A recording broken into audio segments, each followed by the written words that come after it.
As the 2023 regular season enters its final 3 weeks, it's time for Holiday at the Hard Rock Stadium in Miami Gardens, Florida, where the 10-4 Dallas Cowboys look to keep pace atop the NFC East against the also 10-4 Miami Dolphins. It is team speed versus team speed here in Week 16 of the NFL season, and we welcome you in to a holiday edition of Cowboys Pregame Live, presented by WinStar World Casino and Resorts. We've got Barry Church, Isaiah Stanback, Nate Newton. I'm Kyle Yeomans. Glad you're with us. Both Nick Eatman and Nicole Hutchison are out at Hard Rock Stadium. We'll check in with them very shortly. Gentlemen, first off, happy holidays to all your family. We've had some fun behind the scenes, exchanging gifts, getting ready for this one. But, man, on the field, there is a lot to talk about in this matchup. From our family to yours, before we get into it, happy holidays to all those at home and those that have joined us today. But let's talk about this one. 10-4 Miami, 10-4 Dallas. Really, you look at each other, this is almost a mirroring team. Teams that are built off of speed, at least on one side of the football. Miami's offense, Dallas's defense. And a lot to prove going into this week. Yeah, it's going to be a lot to prove on both team sides. And we're talking about offensively and defensively. There's going to be a lot to prove. I think the Dallas Cowboys want to show that they're not that, underwhelming team that they saw last week. They're a physical team out there. And I believe the most physical team in this matchup is going to win this game. And one thing I do not have to worry about with this team is effort, because we all understand Mike McCarthy gets the most out of his players. His record speaks for itself. After a bye, after taking a tough loss, his team will be ready to play. And I don't see that changing this week against Miami. It's going to be very interesting because you talk about two teams that are both 10-4. Both teams lead their division, right? You talk about the NFC East and AFC East. They're both number one. However, the difference is Dallas Cowboys already have secured their playoff spot. The Miami Dolphins can secure it if they win today. So you talk about teams playing with their back against the wall. Miami's going to be that. But who comes out fighting? You got a top offense versus another top offense. A top pass rushing defense versus another top pass rushing defense. This is going to be a nice little battle, and I can't wait to watch it. These teams are similar because they both like to play with the lead. And I'm talking about their defenses. And their Miami defense has 48 sacks. Ours around about 42. What we have to do offensively is get a lead and unleash our defense on them, because that's what they'll be trying to do to us. The last time the Cowboys have lost back-to-back games in back-to-back weeks, it was 2021. It was also a holiday showdown. They lost in Thanksgiving to the Las Vegas Raiders. That was their back-to-back. They haven't done that since. They're 12-1 following a loss since that 2021 season. Does that give you any confidence in the way that this team could play today? Yeah, it gives me a lot of confidence because to me, knowing that Mike McCarthy is in charge of this team and making sure he's getting the most effort out of each and every one of his players out there will be crucial. We got the offense. They're going to be flying on all cylinders, I believe, and you'll see a more physical brand coming from this defense. I mean, we have to see that, because last week Josh Allen only attempted 15 passes out there, and they still lost by 21 points. So they're going to need to be more physical, especially up front. Keep everybody accountable, because they're going to need to, and attack this running game, because you're going to have to slow it down as well. You definitely have to slow down their running game, especially coming off of last week's game against Buffalo. You talk about the 4 games that Dallas has lost this year has been against teams that are in the top 8 in rushing offense. This team that they're facing today is number 4 on that list. So they're going to have to bring the big boy pants. Okay, to your point, they haven't lost 2 back-to-back games in a while, but guess what?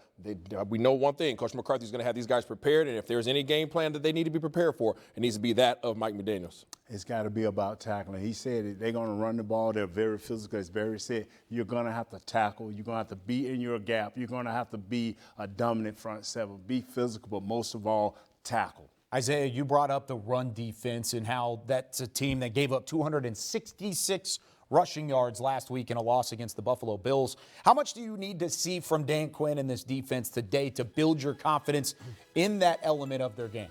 I mean, there's a lot that they have to prove, because there's obviously a weakness without Jonathan Hankins' presence there. Also, Odigizua, Neville Gallimore, Mozzie Smith, all those guys are going to have to step up in that regard. Last week, it was the edges that were a little bit soft, a little bit of tissue paper on the side, so you have to find a way to secure that. But the thing is, you can't just fully commit to the run, because as much as these guys are in terms of top 4 in the league in terms of rushing offense, these guys are number 1 in the league in passing offense. So you have to pick your poison. You can't just commit fully to either. Yeah, you got to pick your poison. And to me, this front seven, they got to hold each other accountable. Also, they got to play a more physical brand of football. All that gap switching and stunts and all that stuff, that's what got them pushed around in the trenches last week against the Buffalo Bills. So to me, what they have got to do, they got to be more firm up front and have a better situation when you talk about tackling out there. There was too many tackles missed on the second level, third level of this defense, and that's resulted in big-time plays. So to me, be more firm up front. This front seven has got to come to play and come downhill with it. Very church says situation. That's what it's about, situational football. First and second down, you have to be in the right place. You have to be physical and be in the right place. And I disagree just a small little bit. I know they got a great passing game, Isaiah, but you have to, at all costs, stop the run, make them one-dimensional so you can overload at one side or the other. Maybe it's a system thing. I mean, Isaiah was talking about tissue paper. It's almost like when you're wrapping presents, it's a little aggressive and you rip right through it. That's just what happens. It allows for openings, and there are going to be plenty of openings for this two-headed monster in the backfield. The Dolphins have Raheem Mostert, Devin Achane, and what they both bring to the table, speed. And they're different looks than what James Cook was last week. But, Barry, how do you expect the Cowboys to attack those two? Well, when I talk about these two running backs, when you have 18 total touchdowns, when you talk about a Raheem Mostert out there, you're doing something special in the backfield. Not only him, but Achane. Did I pronounce that right? Yes, you did. Achane. When he's going out there, you've got to make sure that both of these guys, they have the ability to hit their head on the goalpost any opportunity they have with the football. So that's why I keep saying it, but this tackling on the second level has got to be of the utmost importance, because if you miss one tackle out there, you might as well get ready for kickoff return. Yeah, it's easier said than done, though, because when you think about this Russian offense of the Miami Dolphins, you have to go back a couple years and think about the San Francisco offense that knocked you out of the playoffs. It's the same offensive coordinator, except for this time he's the OC and the head coach. And this offense is number one in terms of movements, pre-snap shifts, motions, all those things. So as much as we like to be committal and try to come downhill and be physical, there you have to figure out what lane and what assignment that you have first before you can be decisive with anything. Eye candy affects linebackers, safeties, not tackles, not defensive ends. It's A gap, it's B gap. We can call it 3 gap. 5 gap. Be in your gap. Eye candy don't bother me. Guard pull, squeeze down. Guard go out, step back, go around. Play your lane, man. Don't listen to that. Yes, sir. There it is. Can we talk about Tony, our camera back here? He's having to go back and forth like this, trying to keep up with Nate Newton, trying to stay in his gap and try and keep his alignment and assignment. That's what the Cowboys defense is going to have to do today. It has created a conversation among Cowboys fans of should you have Micah Parsons play at edge rusher or drop back into the linebacker. It's just a conversation. We're going to talk about it here in a little bit, but let's hear what Micah Parsons thought about that opportunity. When I'm off the ball or when I'm out the game, teams are passing more. And you got to think, why are teams running the ball? It's because they don't want to let me pass rush. So, I mean, if you're almost helping these teams by moving me off the ball, which I'm not saying is a bad thing, because I do a lot of good things off the ball, especially in the run game, first down, second down, blitzing, and things like that. But also, people also got to realize where we at in the season, right? We at a point in the season where we're getting ready for playoffs. So what does that mean? People have to play, right? We know I can play linebacker. We know I can rush. We know I can do all these different things. But you're trying to see what others can do, because when it comes playoff time, you want your best players out there. And how does that look? You know, what can each player do? Right, so we building foundation, right? Regular season is meant for you to win. You're going to obviously lose some games. The NFL is hard to win. I think people got to relax a little bit, give it some time, give it to some space, let people grow. Get a rhythm for the game, bro. Like, this isn't an easy sport to play, especially this is the highest level. The best players of each position is out there in the field. So that's just how I feel about it. Just relax. Like, we're going to do a lot of things schematically and build things, and with Dan, I mean, we always get better. We never get worse, so, you know, it's going to get better. It's a debate that will rage on just because of the ability of Micah Parsons to drop back at linebacker. Is it necessarily the best thing for this team? I think it depends on who's answering that conversation. I might ask that question to Nick Eatman, who's on the sidelines here at Hard Rock Stadium. Nick, I want to ask you that just based off of the conversation this week. With the Cowboys struggling to slow down the run, do you expect Micah Parsons to take any snaps at the second level as opposed to being on the line of scrimmage? I do. I think he is going to have some snaps at linebacker, but I still think that they feel like him rushing the passer is the best thing that he does, the best thing the Cowboys do.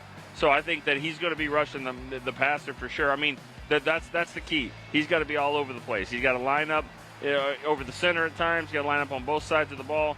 You know, he's got to make sure that Tua understands where he is, and they kind of plan accordingly. But the problem is that, you know, you can run away from him as well and run away from the strength of the defense. That's what happens when they have so much speed. So I do think they're going to mix things around with him, but I also think you're going to see him rushing the passer and doing what he does best. Speaking on that pass rush, where does it rank in terms of the keys for this Cowboys team to try and combat that team speed from Miami? It ranks high. You know, I don't think it's the number one thing. I mean, for me, the number one thing is to absolutely, you got to get them to the ground. You got to tackle. Yeah, I think yak, rack, whatever you call it, yards after catch, run after catch. That's the key, because they're going to get the ball out quick. You know, they have some injuries on the offensive line for the Dolphins. They're going to get that ball out quick, and that's what they want those playmakers to make plays. Cowboys are going to have to get them to the ground. So I think that's going to negate the pass rush a little bit. I think they're going to throw the ball quick. You're going to see Waddle. You're going to see Tyreek Hill get the ball out. Obviously, the running backs as well. This team did not tackle well. We all know it. We saw it in Buffalo. That is going to be the key for me is to get them to the ground and make sure if it's supposed to be 2nd and 2, make it 2nd and 2. You know, I mean, or 2nd and 8, 2nd and 7. Don't give them 7, 8 more yards because you're not tackling. With both of these pass rushes ranking inside the top 3 in the NFL, it'll be imperative for both quarterbacks to get the ball out quick, both offensive lines to hold up. Yep. Both Tyron Smith and Zach Martin were questionable going into this week. Any news on that front, on how the Cowboys' front 5 is going to look? Yeah, I mean, Chuma Edoga is going to start at left tackle there for Tyron Smith. He didn't make the trip. He's just his first game that he's missed. And I believe it's 7 games, 7 weeks. And so, you know, he had a nice stretch there, but back injury slowed him down all week, didn't practice. Chuma Edoga will get that start at left tackle. Zach Martin's going to give it a go here at right guard. He was trending upwards all week long with the quad injury that he suffered in the Buffalo game. So he will be active in this game, but obviously losing your left tackle and Tyron Smith, and especially the way he's been playing, that's going to be a big challenge for Edoga. Big challenge overall, and this offensive line is going to have to make some adjustments. Now, Nick, you've got the Christmas tie on. I love the look here. Any Christmas shout-outs that you want to give from down in South Florida? Yeah, I mean, the whole family we'll be back here, you know. So we got Julie and Jacob, Camilla, Marissa, Olivia. We'll be back here. You know, I'll probably get in maybe about the same time as Santa. I'm not sure, you know, when you know, what his route looks like when we get back. But yeah, we're ready to go. And so gotta get this game, try to get this W, and then it'll make it a lot better, I'm sure, for a lot of people if the Cowboys can do that. No doubt about it. It would be a great start to the holiday weekend. I asked Coach McCarthy earlier in the week, I was like, are you guys going to race Santa back? And he said, I don't want to get in a race with Santa. I'm already going to have to race with some Miami Dolphins. There's going to be some team speed on both sides of things. Nick Eatman joining us from Hard Rock Stadium. A lot of blitzing going on, guys. Hey, I like that. There's another one. Blitzing, speed. I like this. Nick Eatman on the sideline. We'll check in with you here in a little bit. Let's check back in with Nate Newton as we talk about this inactive list, because offensive line is a number one thing, number one concern for this team. And having both Tyron Smith and Zach Martin questionable throughout the week. Of course, Tyron unavailable. Zach Martin is available. How big of a question is that for you moving forward? Definitely in the middle with Zach Martin. We need him there because we have Wilkinson, number 94. He's a beast. We have other kids. Zach Zeeler, he's a beast. Between them, I think they have like 15, 16 sacks. So we have to have Zach Martin back. Edoga, I think, can hold up out there at the left tackle. We can give him a little help with Ferguson, the tight end, a little bit of motion with Tony. And Tony is good at chipping. So we could be good at the left tackle, but I'm so happy that Zach Martin is back. With him being back, do you think this team is physical enough to make a deep run through the playoffs? Because without Tyron Smith in the fold, you lose a little bit of that physicality. Let me tell you something. It ain't about whether you want to now. It's what you have to do. Every team that you're going to face, whether it's AFC or NFC, going into the end of the season, are physical teams. They are run teams. They are teams that stop the run. You're going to have to be physical whether you want to or not. And I know they threw with all the padded practices at this point in time, but you have to find a way mentally and physically when you get into the game to run over folks. Let's take a look at that inactive list, because that physicality taking a steep drop off without Tyron Smith in the fold. But you've got some other names on here that, of course, play a factor as well. Jonathan Hankins, you talk about physicality. That is your physicality on the interior of that defensive line. Second straight week that Hankins is unavailable. Noah Igbenogany, Eric Scott Jr., Deuce Vaughn, Jalen Brooks, mostly special teams. And then you've got Trey Lance up there at the top. He's the emergency third quarterback. So sticking with the offensive line, Tyron Smith inactive, how much do you put pressure, or how much does that pressure on Chuma Edoga? It puts a lot of pressure on him, but no more. He's a veteran guy. he understands what's at stake. He's got to go out there and he's got to play well. I think it's Chubb with 9 sacks. I mean, he knows what he has to go against. It's about your technique. It's about working on it, believing in what you saw on film, being able to make your feet line up with your hands. Just do your job. They'll give you help. 80% of the time, I say 70% of the time, you're going to have this guy by yourself. The rest, you'll get some help. If there is one silver lining, is the fact that when Tyron Smith has been taking these mid-practices off throughout the week, guess who's been getting extra snaps with the first team, and that's Chuma Edoga. Yes, sir. How much could that help him out in terms of getting right back into the fold? That's the world. That's what it's all about. That was part of not only saving Smith, but getting these other guys reps. So when this day comes, which we all predicted early in the year that this day may come, it's here. Now Chuma Edoga should be ready to rock and roll. This team has to find its rhythm today. How crucial is it to find that rhythm with Zach Martin back in the fold? Oh, they will. Zach is a beast, man. Zach is the butcher. Now, he's not Zach of 14 years ago when I used to call him the president. He's still chopping folks up. He's still holding his name down, the butcher. How much is a drop-off between what you've seen from Zach Martin and then maybe the next man up, which is T.J. Bass? T.J. Bass makes up for that with grit, with toughness, with physicality. He isn't as great as Zach Martin is, but who is at this point on this offensive line? Hey, T.J. Bass, if he needs to go in, he will be ready to play. And, of course, the Cowboys weren't the only team that had some questions up front. 2 of the starters from the Miami Dolphins were questionable as well. Tyreek Hill was questionable. He is active and will play for Miami. So there's a conversation that we'll have a little bit later on. We'll talk more about that team speed. But they have speed on the defensive side as well. This front 7, you talked about the sacks, Bradley Chubb, the front 7 of the Dolphins. I mean, how much are they going to challenge this offensive line with some of the pieces in and out? What this offensive line has to do, man, is stay ahead of the chains. You want 3rd and 4 or less every time. You don't never want a 3rd and 5, 3rd and 6. That's when they can get out of the package. They have 48 sacks. I think they have 3 players with over 8 sacks. So you have to stay ahead of the chains. You have to run because we need to build some type of lead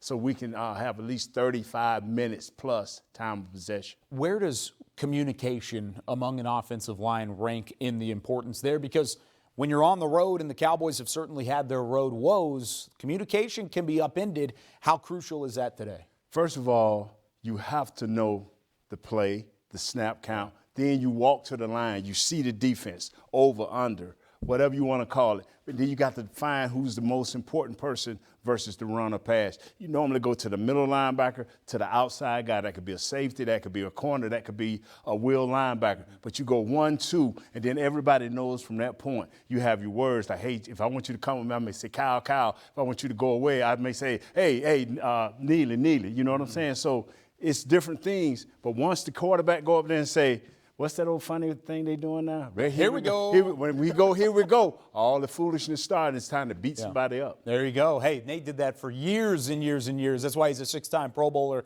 and a 3-time Super Bowl champ. Nobody knows the offensive line quite like Nate Newton. But we talked about road woes. That's certainly been a talking point this week among Cowboys fans. The Cowboys 3-4 on the road this year. Is this a real problem and a concern moving into postseason play? A chance to build that confidence today? And with more on that, let's check in on the sideline at Hard Rock Stadium with Nicole Hutchison. Well, Kyle, that loss to Buffalo raised the same red flags and questions about whether or not this Cowboys team is capable of beating tough teams on the road. And all the players had to answer that question this week in locker room. And one thing that I gathered from every single player is that they know there's a sense of urgency to get a win today in Miami. The love, the passion, and the support from Cowboys fans is like no other, especially in AT&T Stadium. It's helped the Cowboys maintain the longest active home win streak in 42 years. But the absence of that everyday routine at home and loving is felt on the road for this Cowboys team. And the proof's in the record. It's a gap. That's part of my message. We play so well at home, and there's just too big of a gap in our road games. Yeah, we're conscious of it. The 31-10 loss in Buffalo was just the icing on the cake. The Cowboys are now 3-4 in road games this season, with losses to the Eagles, Arizona, and San Francisco. And they've only won once away from AT&T Stadium in the last 8 weeks. I don't know if there is anything concrete, honestly. A lot of different aspects that go hand in hand, that go together. Different things you could say, maybe it's this, maybe it's that. At the end of the day, type of guy I am, conversations we had, they're all going to be excuses. We just got to come out with, as I said, with the energy, maintain it throughout the game. Well, the exams continue to pile on for the Cowboys in Week 16. The Miami Dolphins, a team that's hungry to clinch their own playoff berth. The Cowboys have won in their last 3 trips to Miami, but this one seems to have more meaning to it. Be big, just stop the bleeding from that last loss we had, and especially get a road win. It'll be big for us, big for the confidence, especially going into late season, postseason. A big key to ending the narrative surrounding the Cowboys. Start fast. The Cowboys are 2-4 when playing from behind this season. On the flip side, they're 10-1 in their 11 games they've led in.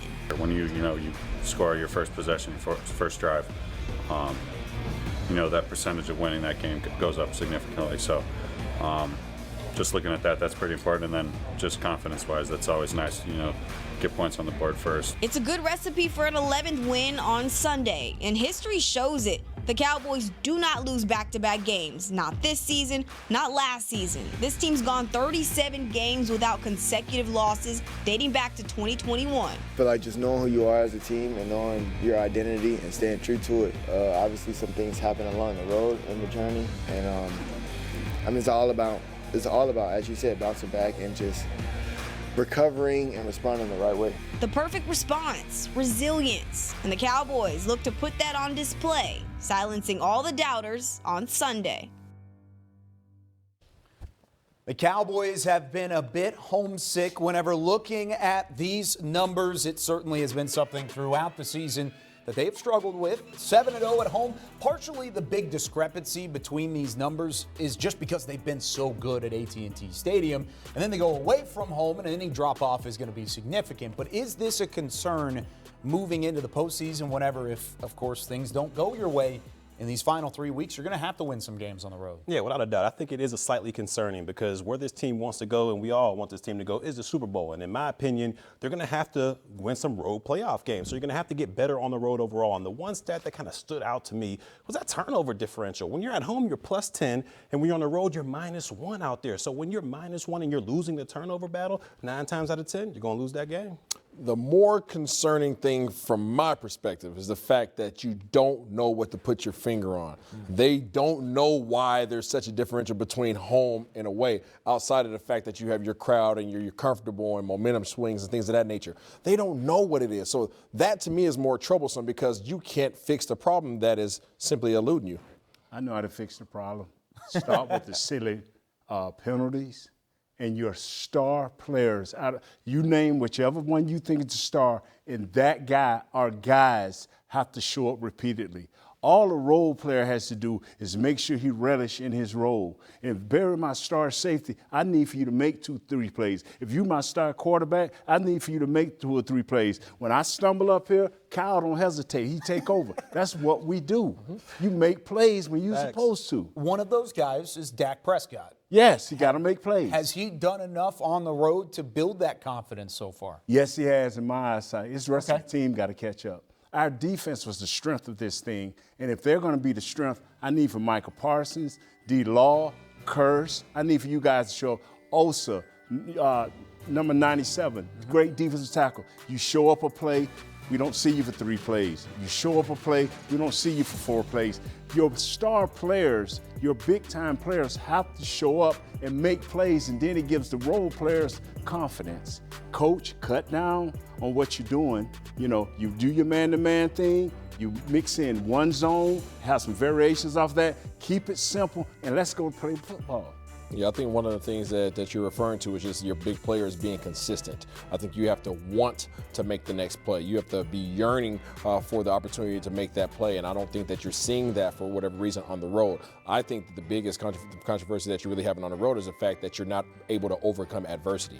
What happens when you're at home, you have the momentum, you have the crowd, you have all the energy in there, but when you're on the road, that's not your environment. So you have to be able to overcome something that's negative that happens to you, whether it be a turnover, whether it be a penalty or a bad bad set of downs, you have to be able to come back and punch back in the mouth, and that's what they're not doing on the road. Well, can I ask you a question? Yeah. What do you think is the difference between Prescott's ability at home and on the road?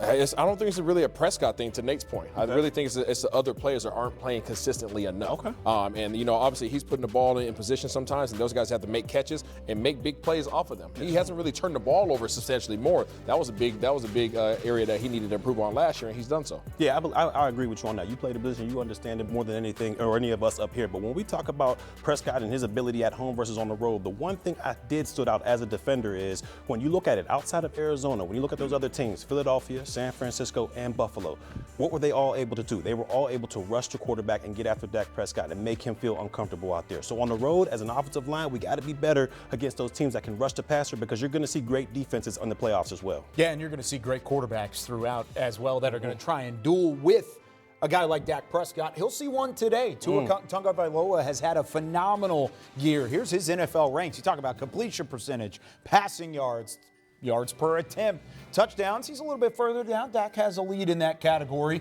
And then passer rating. Both of these quarterbacks are up there in each of these categories. But Tua, it's seemingly the trust has grown in his game throughout the year. Are you trusting Tua, if you're the Miami Dolphins, to go up against a defense as high caliber as this Cowboys one? Well, if you're the Miami Dolphins, you got to trust Tua. What he's been able to do, his body of work so far this season, he's been extremely accurate out there, and he knows how to affect defenses and what their weaknesses are out there. And when you look at him, he's able to get the ball out of his hands extremely fast. That's why I think the secondary for the Dallas Cowboys, they're going to have to be physical with these guys on the outside. Throw off that timing between Tua and Waddle, between Tua and Tyreek Hill, because if you don't, it's going to be a track meet, and trust me, Dallas, you don't want to be in a track meet with this team. You do not want to face this 4x1 team. And listen up, in terms of trusting Tua, yes, they trust Tua simply because of the fact that they set him up for success. As much as we hear about Dak Prescott and this coach Mike McCarthy's offense getting the ball out so quickly, 2.5 seconds out of Dak's hand, well, Tua gets it out of his hand in 2.1 seconds. We talk about, Coach McDaniel set him up for success. The guys that he has around him, Waddle on one side, Tyreek Hill on another side. You got Mostert in the backfield. You got Achane in the backfield. So having the top passing offense, one of the top rushing offenses, you don't have to ask him to do a lot outside of himself. He's a gunslinger at times, but he doesn't have to be a gunslinger because he can turn around and hand it off or simply just throw a screen. But Isaiah, 2.1 and 2.5, there's not a whole lot of difference there, right? Yeah, when Micah Parsons is chasing you, there is. It's a little bit of a difference. And whenever you've got guys running routes like the Tua, or that Tua has, Yeah. Overall, he's got weapons on the outside, Nate, but he's been great himself. I tell you what, man, 25 touchdowns rushing, 25 touchdowns passing.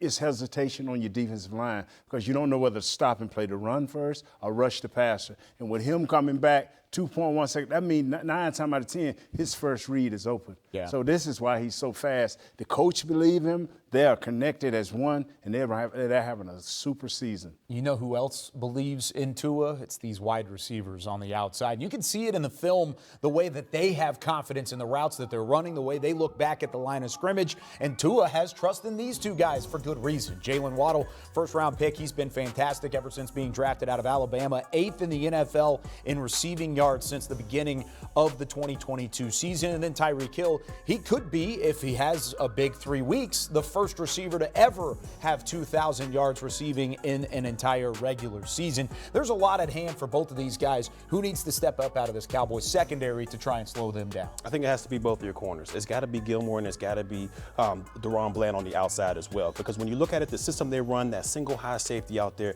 it's going to be tough to kind of bottle everything in. Usually if you're going against the speed like these guys, the track speed that these guys have, you're going to have 2 safeties over the top, making sure they stay on top of everything. With a single high safety over there, it's going to be hard for Malik Hooker to get on top of Waddle and to get on top of Tyreek Hill as well. So these corners on the outside, Gilmore and Bland, they have got to come to play and they've got to be physical on the outside. Yeah, I definitely agree with you on that, but I'm going to put a lot of attention on the safeties as well. I think the safeties got to do a great job, especially our 3-headed monster, not only just cutting off those crossing routes that they like to run, but also sitting over the top and being disciplined enough to sit back and play downhill. That's one of the things that teams have not done. Even when they've tried to double team Tyreek Hill, these safeties get a little bit nosy. They're sitting 15, 17 yards off where they think that they're comfortable against most opponents. He's on you in 2.1 seconds and the ball's in the air and all of a sudden he's past you by the time you figure out what the heck just happened. You know what, man? That is great stuff. And cornerback, safety, man, all y'all get back and come downhill. Knock somebody's head off, man. Be physical. Because if you think you can just walk up on these people and take them one-on-one? You think you're going to stop a crossing route? You're not. Step back, see where it's going, attach yourself to somebody and go to work.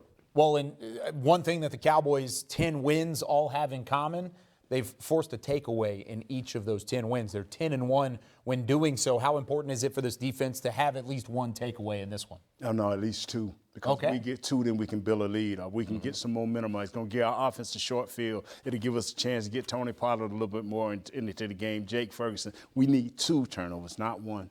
Yeah, I definitely agree with you. You want to take the ball out of these guys' hands. And the fact that these guys are so dangerous, not only in a short game, but also the ability to be able to hit you over the top, you need to go ahead and get some of those tips and overthrows because my boy Barry, you got to get those. I'm telling you right now, you got to get takeaways from them because any opportunity you can steal from this explosive offense will help your team overall.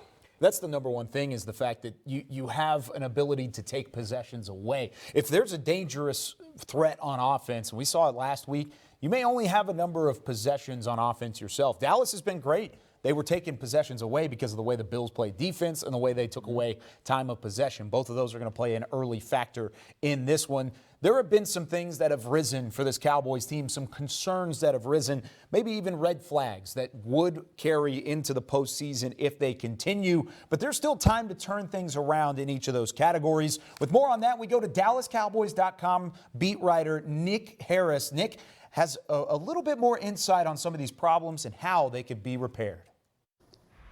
When the NFL schedule dropped back in May, this was definitely a game that was highlighted.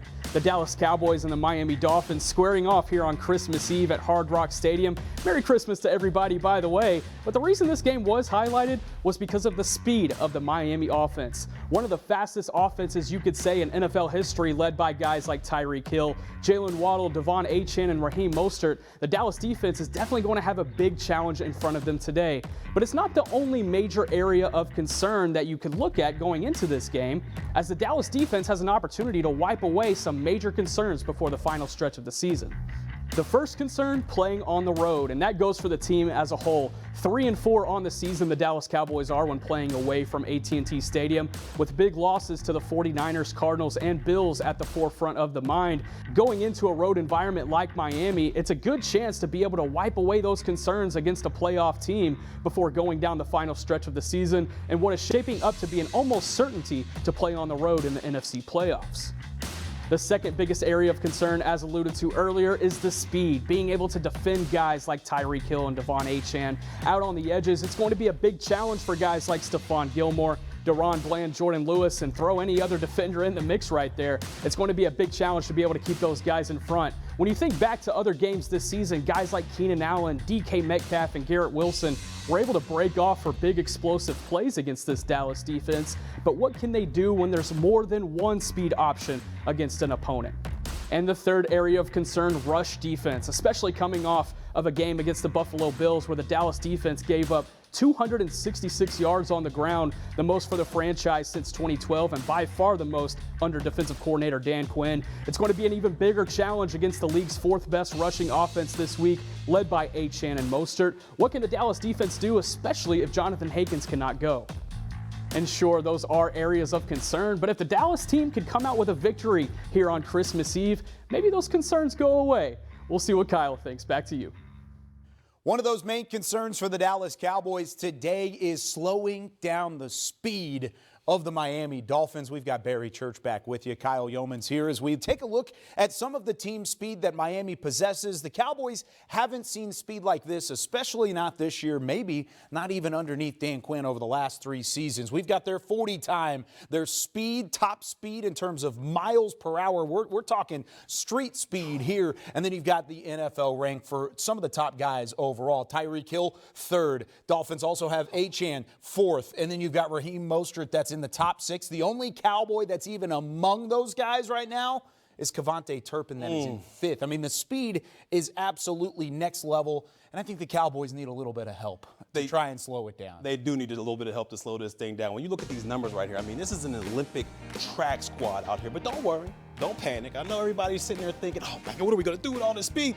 Don't worry, because DCBC, Barry Church, I've got the answers to at least slow down one of their main factors, which is Tyreek Hill. So let's go ahead and get right into it. If we can, Kyle, if it's up to you, let's get right into it. Number one key, we've got to know where our help is at all times. Dan Quinn loves to play man-to-man, single high man-to-man safety at that. So you got to know where your help is if you're on the corner outside with Tyreek Hill. In this man-to-man scheme, your help is usually going to come between the numbers with a low lurking player. That's going to be your linebacker, Damone Clark, or your walk-down safety, Donovan Wilson, is going to be there. And their only responsibility is to read that quarterback. Where is he going with the football? As soon as he's getting ready to throw that football, they should be beelining it to make a play on the ball or knock out whoever's coming in between on those hashes. You'll also have help in your middle of the field safety, Malik Hooker, but he's not going to really have that much to do with you when you're on the outside, because it's going to be hard for a middle field safety to get over the top of there. So you got to know where your help is in man-to-man coverage, in zone as well. If they want to sprinkle in some cover three out there, you're going to have to know where your help is. You don't have to do anything when you're in cover three. All your responsibility is the deep half. So make sure you stay back. I don't want you up in there press man-to-man coverage like this on Tyreek Hill in cover three. We don't want those problems at all. Stay away. You got all your linebackers and your safeties buzzing underneath to take care of those slants, those hitches, those shallow routes. Stay deep for the double moves. You should not be able to get beat in cover three when you're on top. You've got to know where everybody is as far as help is concerned. And one little Christmas nugget I'm going to put out there is you've got to be physical with this guy at the line of scrimmage. And that comes with the two-high seam. I'm not sure if Dan Quinn's going to play a two-high system out there. He usually plays just a one single safety out there.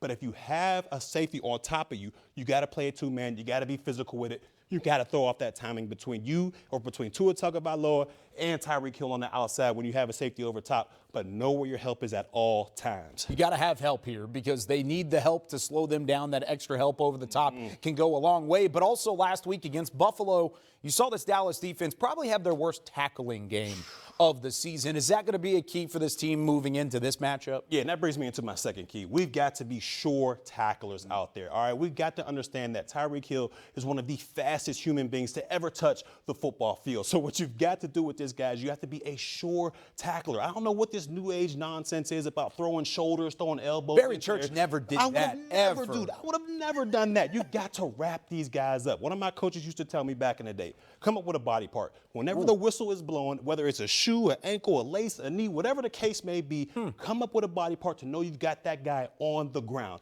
Even though Tyreek Hill's a small guy, he's compact, all right? So if you throw those shoulders in there, you throw an elbow in there, he's simply going to bounce off of that, and he's going to take it 50, 60 yards. We've seen it time and time again. Slants, shallows, bubble screens. With the ball in his hands, he had ability to take it all the way to the house. So as a defense, as a whole, not just a secondary, we've got to be sure tacklers out there. You're talking about bringing a body part. Since it's Christmas time, I'm thinking of the leg lamp on the next to the Christmas tree. Maybe you got something. Hey, physicality, that's going to be the name of the game. Yes, sir. What else does this defense have to do to try and contain this speed? To me, this is the most important key, and it has nothing to do with the secondary. Okay. But that pass rush, it has got to come alive. I'm talking about Micah Parsons. I'm talking about Fowler. I'm talking about the entire crew. Not the pass rush from these past couple games. I'm talking about from the first 4 weeks of the regular season when they averaged 4 sacks a game. They've got to make things hard for Tua back there, because if he's able to go back there cool, calm, and collected, throwing the ball to Tyreek whenever he wants to, it's going to be a long afternoon for this Dallas Cowboys defense. That pass rush has got to come alive. They got to make Tua Tagovailoa feel their presence out there, because if they don't, not only Tyreek Hill is going to go off, but Jalen Waddle as well. Mostert, the whole entire track team will be able to go off. Defensive line, I'm looking at you. This defense needs you to show up today. These corners on the outside, they got enough on their plate as well. We need Tua to feel that pressure. Statistically, throughout the year, if Tua is given time to throw, he's one of the best in the NFL. True. But if he's under pressure, that's where the mistakes come from. And this team can get there. Dallas is first in the NFL, according to Next Gen Stats, with the pressure rate on opposing quarterbacks. They need to find that again today. A little bit of Christmas Eve church service here from the Star. Got to find a little bit of help, and Barry Church is giving you some of that help. Let's listen from Stephon Gilmore, what he said earlier in the week about the challenge of slowing down the speed of this Miami offense. Yeah, he's probably one of the best receivers in the league. Once he gets the ball in his hands, he's hard to tackle. And obviously he's probably the fastest player in the league. So it's definitely going to be a big challenge for us, but I think we'll be ready. How do you combat their speed? Because it's more than Hill. Waddle's pretty quick. The running backs. How do you can you contain that? How can you stop that or slow it down? Just play with great technique, trust your teammates, and be physical. That's really what it comes down to, you know, winning the line of scrimmage and, you know, playing physical. And I think if we take care of that, we'll take care of the game. All right, guys, so it is the holiday season. Santa's getting ready, getting those bags packed, and getting ready to make a trip around the world and deliver gifts. We're going to try and deliver some gifts to the Cowboys players or coaching staff. Of course, from our family to yours, happy holidays, Merry Christmas. And we've got some presents to hand out. It could either be a player or a staff member from the Dallas Cowboys. What would you want to give this holiday season? So we're going to start things off with Barry Church. You got the hat on. Isaiah and I didn't get the memo. Nah, that's all good. Didn't get the memo. Didn't get the cowboy hat, or the Cowboys Santa hats. So we'll let you start things off. Oh, well, for my gift, I'm going to give Al Harris the gold medal. And you know what? I'm going to throw Joe Witt Jr. in there as well, because I believe those two have been one of the best coaches outside of Dan Quinn. They might be the best position coaches in the National Football League. What they've been able to do with Diggs on the outside and his picks. Bland, a former 5th-round pick that didn't even get invited to the combine, leading the National Football League in interceptions, broke the record for returning interceptions back for a touchdown. This is one of the most formidable secondaries in the National Football League, and I believe it has to do a lot with Al Harris and Joe Witt Jr. So here goes your gold medal, fellas. Keep it up. I think we need to find a way to actually find a gold medal to give to Al and just have that conversation later on. He's in Miami. He's got work to do. We'll figure it out this week. But when you're talking about the DBs and how much they've grown, I mean, you can even throw the success of Trayvon Diggs there. You can throw Damone Clark, or not Damone Clark, excuse me, DeRon Bland, Donovan Wilson. I mean, there's a number of guys, J-Ron Kurtz. All of these guys have had success whenever Al Harris is in the building. He may have a gold medal already. Who knows? He was that good of a player back in the day. All right, Nate, you got it next. Mine is to give the D-line the ability to stay in their gaps versus the run. Because if you're going to have success going into the playoffs, you have to play.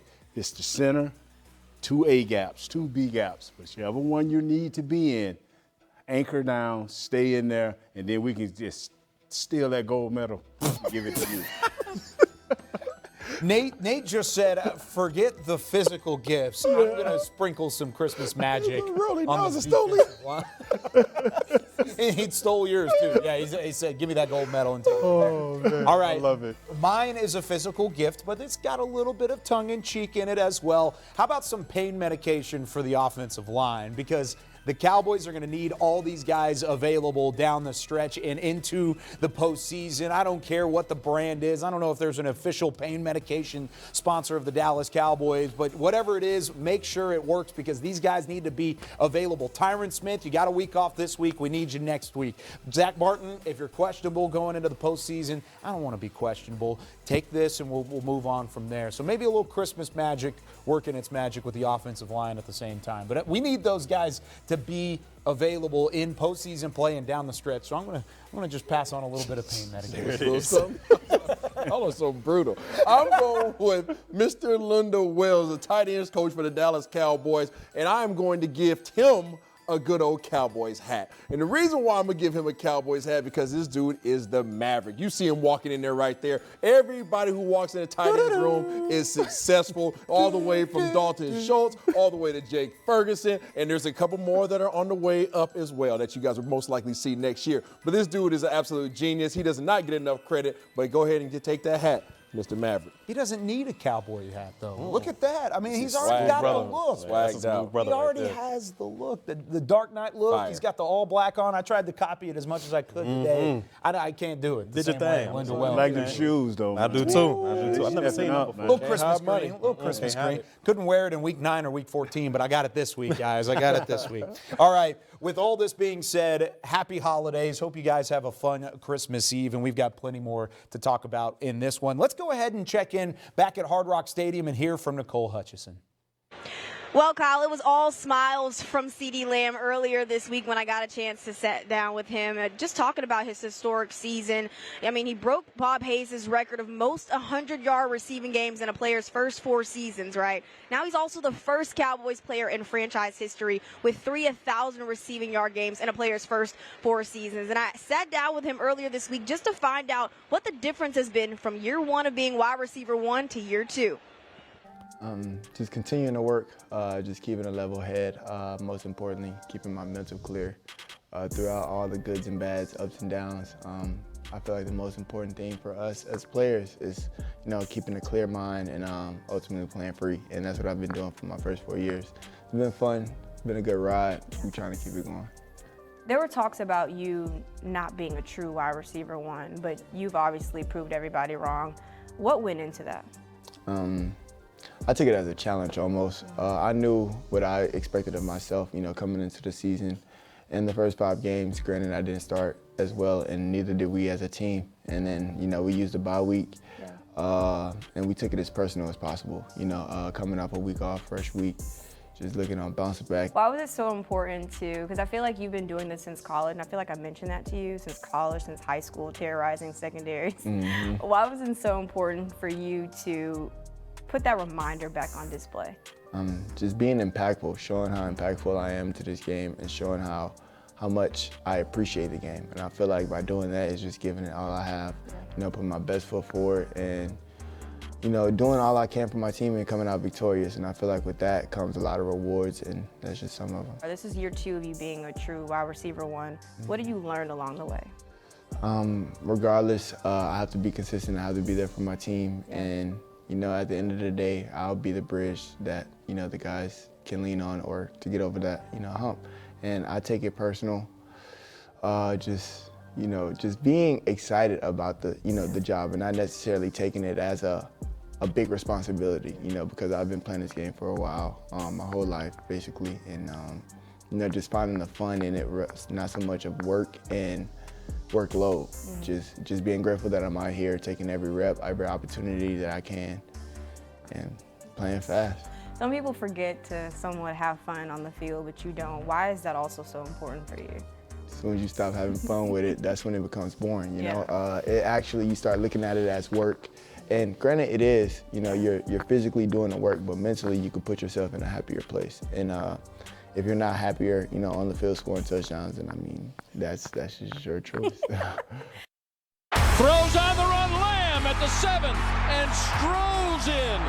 Hello, CD. Touchdown, CD Lamb. I'm one of them ones. I'm the top receiver in this game, and there's no question about it. If there is, I'll see y'all again next week. Only player in the history of the NFL to catch 10 passes for 150-plus yards, 3 straight games. It's a battle of some of the most electrifying receivers in the National Football League. CeeDee Lamb toward the top of the list, and then on the opposite side, we've got Tyreek Hill representing the Miami Dolphins. A couple of big wide receivers to take a look at as we have Barry Church, Isaiah Stanback, Nate Newton, but we're going to focus in on CeeDee Lamb. How big of a role is he going to play in a win for the Cowboys team today? He's going to have to play a big-time role. I mean, I know he's going against a tough matchup when you talk about Jalen Ramsey and what they bring on that side of the Miami Dolphins, but this is a guy, CeeDee Lamb, where it doesn't matter if you double team him, triple team him, want to play zone against him. He's smart enough to realize if you're using man-to-man coverage to work off your leverage. If it's zone coverage, he knows where to sit down. And he's become that kind of security blanket to Dak Prescott out there, and I expect big things from CeeDee Lamb this afternoon. I expect big things as well, and even if it doesn't come from the standpoint of him having a 100-plus yard game, because if they're keying in on him, then you got to let the other boy cook, and you have to utilize all your weapons that you have offensively. There's a lot of them. I think we've been underutilizing a lot of them to date. Hopefully that changes. They have 2 supreme cornerbacks, and this is where we have to say, okay, you got 2 big boys outside. Let's slot you up, move you around, get you rolling, and let CD do his thing. Yeah, it's Xavier Howard on one end, and then you've got Jalen Ramsey on the opposite side. I mean, the Ramsey effect has been there for this Dolphins team. I mean, look at how much better they are with him on the field. He has missed some time throughout the year due to some injuries, especially early in the campaign.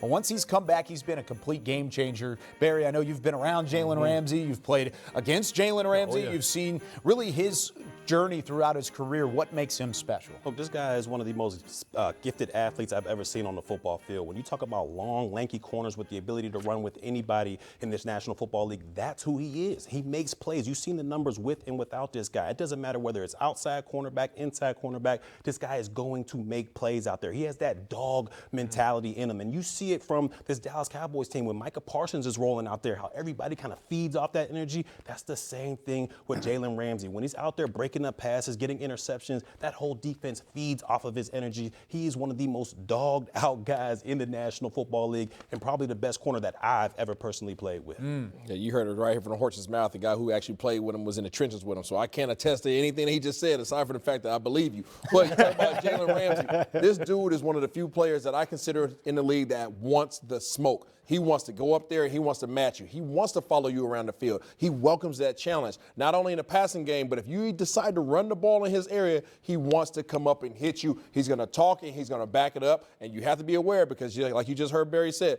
this dude is their momentum booster. One of his boys is primetime Deion Sanders. He talks to him quite regular, so he wants that challenge. I mean, they got 13 interceptions. He has 3 of them. He's nice, man, but you know what?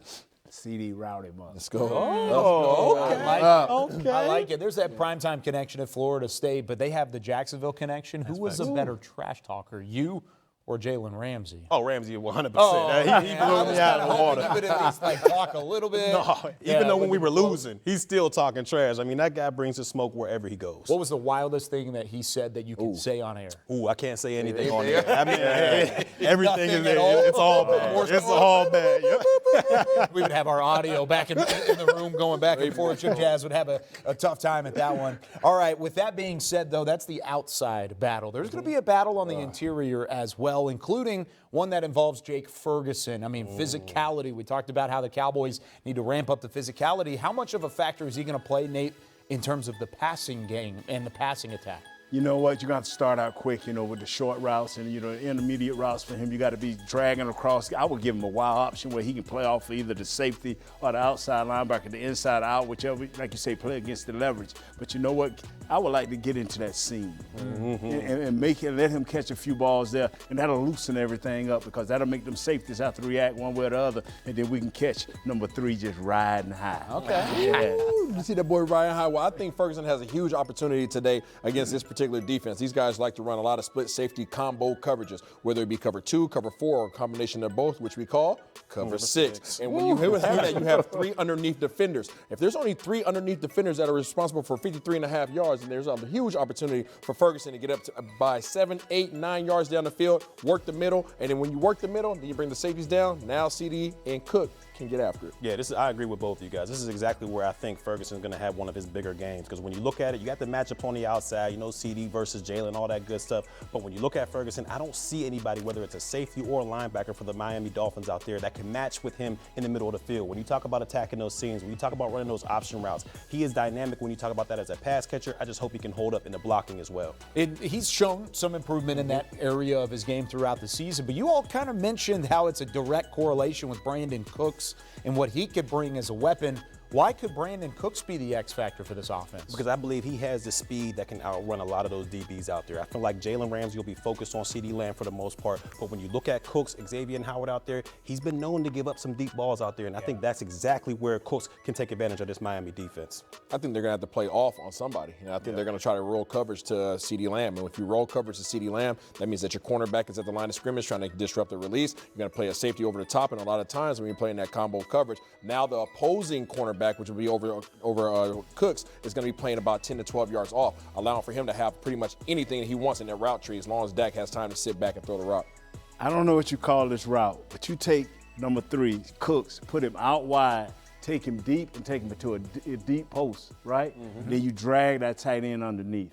Because that safety going to have to declare. Little flood. And the linebacker can't say, you just drop it right over to him. You said it was a flood Flood route? Yeah. So it's just layers at that point. That's exactly. a cornerstone of what the West Coast offense brings to the table. So having those layers of receivers gives options to Dak Prescott, right? A lot of times, but usually those concepts come off of play action. So that means you have to get the ground game going. And this is a team that you don't necessarily have the time to run play action against. I don't like that, Isaiah. Yeah, I don't like it either. But hey, they got to figure it out. They got to figure it out. I don't want to do it. While we're talking about play action, we've got to talk about the run game. Is this a chance for Tony Pollard to see more touches? He only had 13 last week. Can this ground game get going against Miami? Why not? He's proven these past couple weeks that when you feed him the football more and more, he's going to give you good results out there. We saw he was the only one running through tackles, falling forward, getting those leaky yardages last week in Buffalo. Just add on to that. Why not touch him with the 20 touches per game? Why not hit 25 with this guy? Let him prove to you he can be that number one back, because I believe in you, Tony Pollard.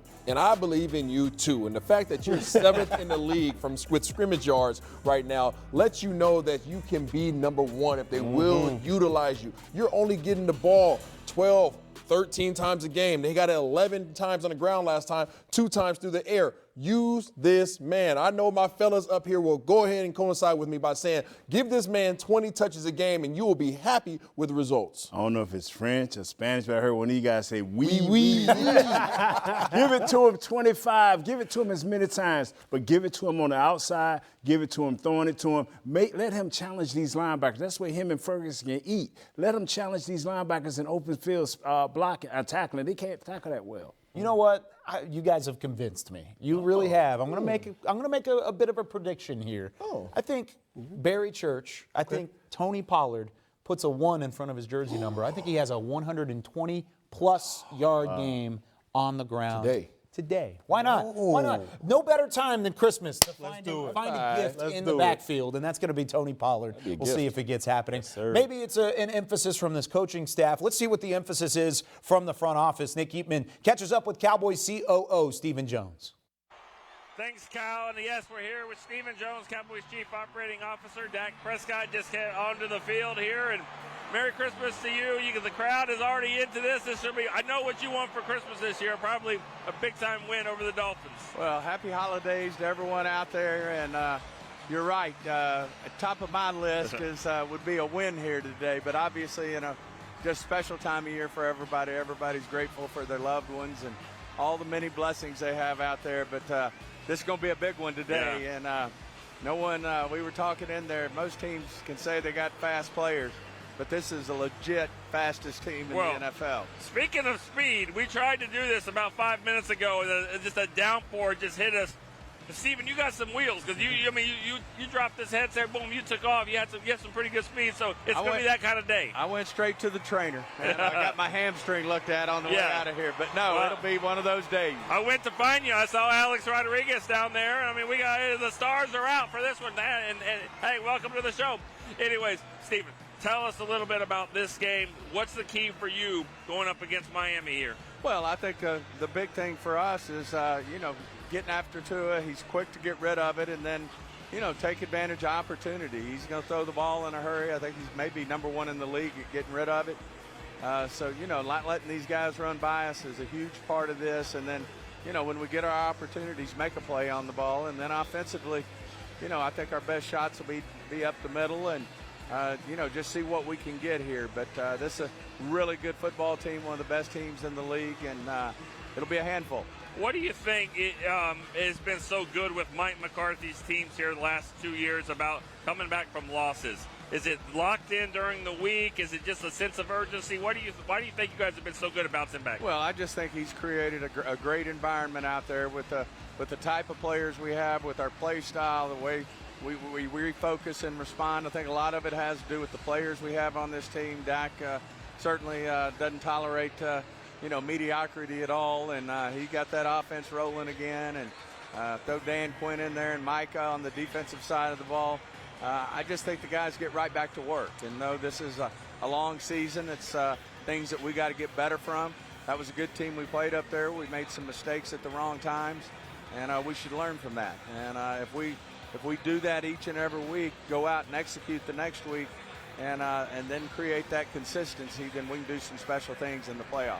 Your offensive line has been so good here during this stretch of wins until last week. Tyron Smith not going to be at left tackle. How confident are you there with Edoga? And then Zach Martin will play at right guard. Well, Zach will be back. That was part of no one makes excuses, but those guys had to leave the game. And certainly you love it when those 5 guys are playing together each and every week. But we're real comfortable with Shuma. We know he'll step up and do a really good job for us. Zach feels really good about playing today. We all know he's a warrior. So really good about our situation in terms of our health. All right, I appreciate you coming back here, sticking with it here. It's going to be a fun day. Stephen Jones, Cowboys Chief Operating Officer, Merry Christmas to you. Merry Christmas, Happy Holidays. All right, Kyle, we'll throw it back to you guys. Thanks, Nick. Thanks, Stephen. Merry Christmas to both of you, and appreciate the hard work on Christmas Eve out in Miami. They've been dealing with the elements. It's not quite Buffalo last week where it was a little chilly and you had the constant rain. It's been on and off in pregame where it's been pouring and then it stops. It's Miami. That's Florida. That's how Florida works. It happens every now and again. We've got Barry Church, Isaiah Stanback, Nate Newton. I'm Kyle Yeomans wrapping up Cowboys Pregame Live. It's a 3:25 kickoff on Fox, and it's time to give our keys to the game. Well, my keys, you got to be +2 in the turnover margin. Anytime you can steal a possession from this Miami team, it'll be beneficial for your squad. Defense, go ahead and get after those boys. I know it's a holiday season. I know Christmas is tomorrow, but do not give any gifts of penalties today. 0 penalties for the Dallas Cowboys is needed so that you can ensure you have the momentum. These guys laugh. It's the center, it's A gap, it's B gap. Stay in your gap defensively. And I think mine is find the Christmas magic of Tony Pollard again. Yeah. Find that Christmas magic, sprinkle a little bit in the backfield. Maybe that's the key to getting this thing right back on track. And you got to slow down the run, but you got to find the run at the same time on the offensive side. This one should be fun. 2 10-4 teams facing off on South Beach. It's the Miami Dolphins and the Dallas Cowboys. Week 16 of the NFL season is here. We've got post-game coverage coming your way following the final whistle all afternoon long on DallasCowboys.com. For Nate Newton, Barry Church, Isaiah Stanback, Nicole Hutchison, and Nick Eatman, I'm Kyle Yeoman saying so long from the Star in Frisco. Go Cowboys in Week 16.